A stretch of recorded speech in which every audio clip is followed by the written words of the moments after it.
When my son Ryan got deployed overseas for active duty, he left behind more than just a proud father and tearful mother. He left behind a home he loved, a lake cabin we built together one summer with our bare hands. Nestled in the Blue Ridge Mountains, the cabin was his refuge from the chaos of life, and now, with him gone for at least a year, I decided to move his things out of his cramped apartment in town and into the lake cabin for safekeeping. Saturday morning came early.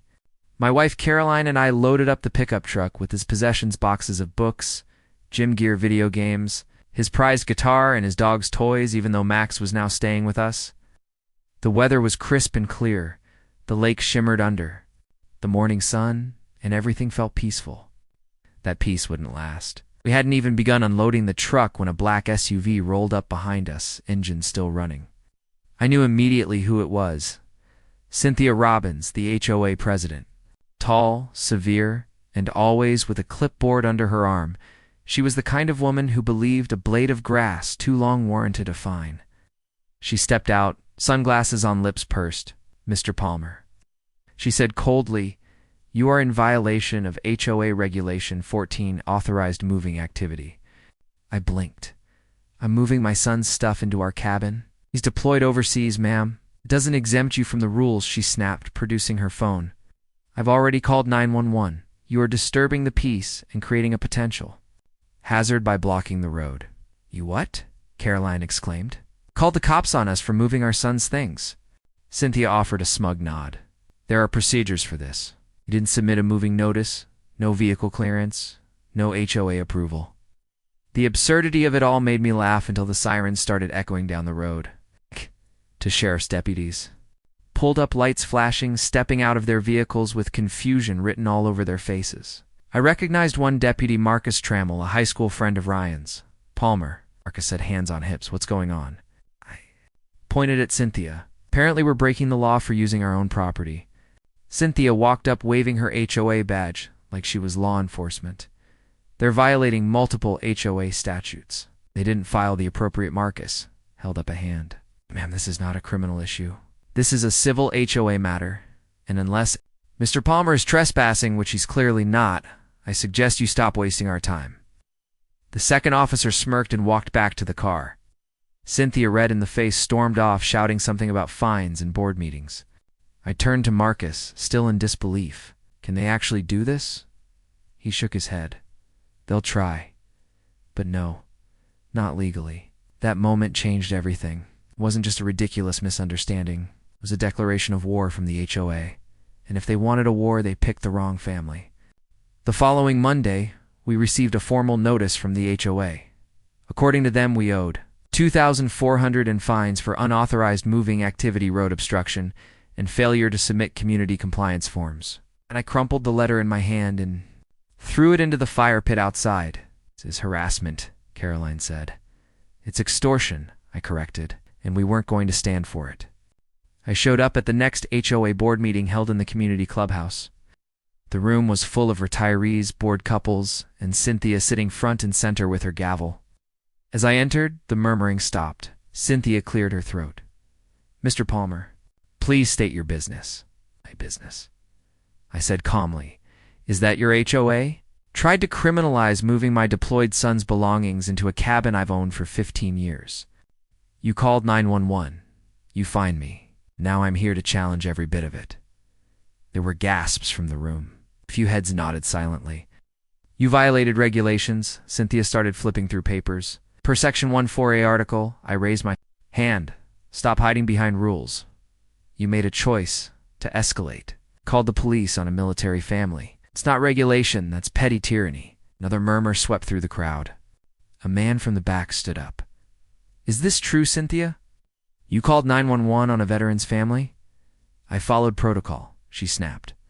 "If we let everyone ignore the rules, this place falls apart." A woman near the front added, "But these rules don't make sense. Why do we need permission to move boxes into our homes?" Cynthia's voice grew louder.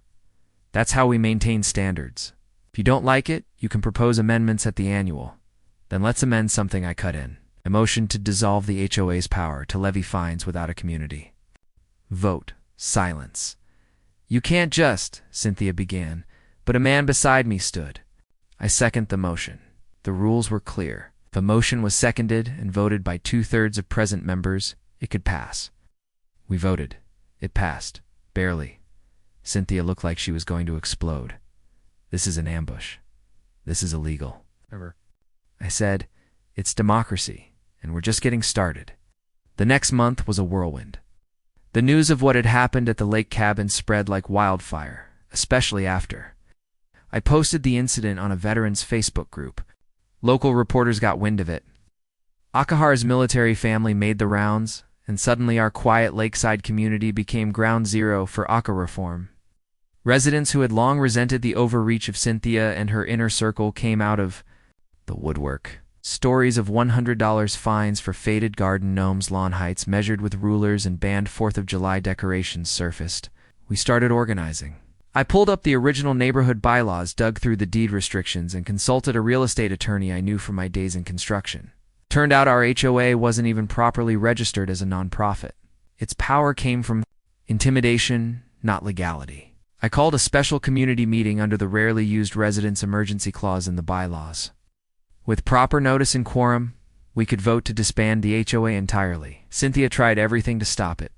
She filed injunctions, threatened to sue, even claimed I was radicalizing the neighborhood, but no one was buying it anymore. The meeting was held on a Saturday in the community park.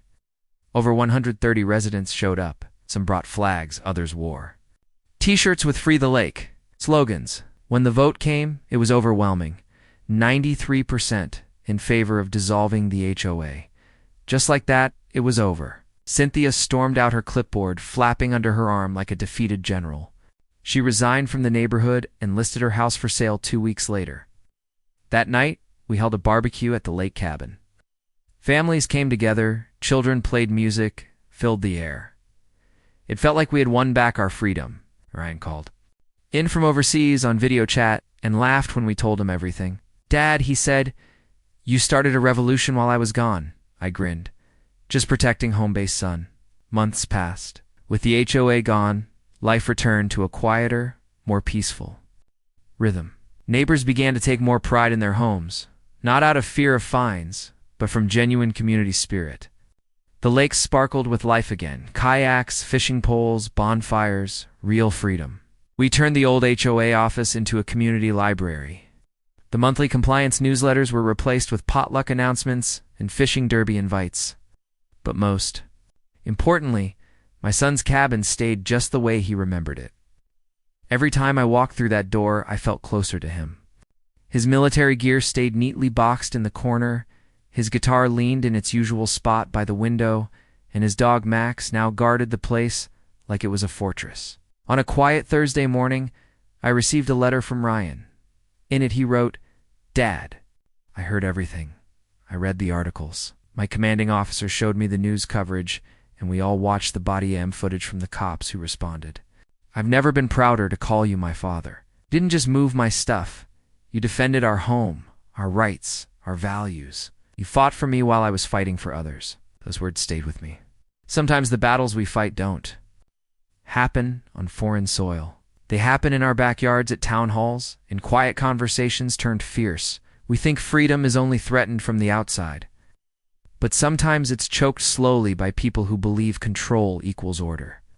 The HOA learned the hard way that authority without accountability always backfires. We didn't just win a fight, we reclaimed our home, our pride, and our voice. And every time I sit on that porch with Max at my feet and the lake glistening in the sun, I remember what it cost to win that peace and how it was worth every second.